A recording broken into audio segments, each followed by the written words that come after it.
I don't necessarily think that certain stories have to be confined within a certain gender expression, and that if they were willing to allow people outside of this, outside of the binary to tell these stories, that, I don't know, like a greater range of human experience is explored.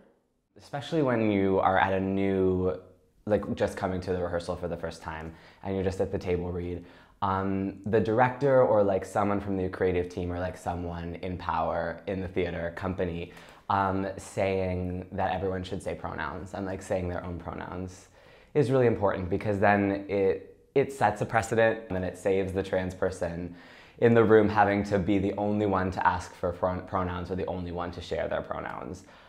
Another thing you can do is, I have a visual for this. Curtain speeches. This is traditional, but it's time to do this. I'm gonna rip this. We don't need to say anything. Welcome to the show. Welcome, lovely human beings.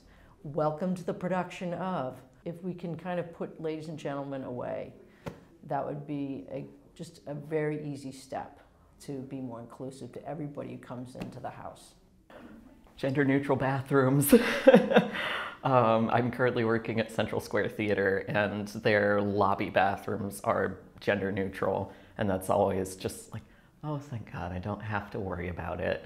The thing that makes me feel actually really welcome is when people don't shy away from talking to me about my transness, about my identity. I actually prefer to have the discussion, whatever the discussion might be. Asking questions always leads to some kind of helpful dialogue, so that you're not making assumptions and then people are sitting with the feelings that like distract them from the process, distract them from their ability to do the work. It's easy to put like a space for pronouns on audition sheets and hiring forms, and it's easy to start asking for people's pronouns in conversations and in meetings.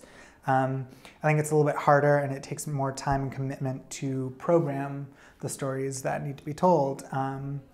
Actually hiring trans playwrights, hiring trans actors to tell trans stories, hiring trans actors to tell any kind of story. I think it is so important for like all companies and like theater artists and audiences to know that like trans and non-binary artists exist, and we're really good at our jobs, and we're really important, and like if you make space for us in your work, it will serve theater, I think.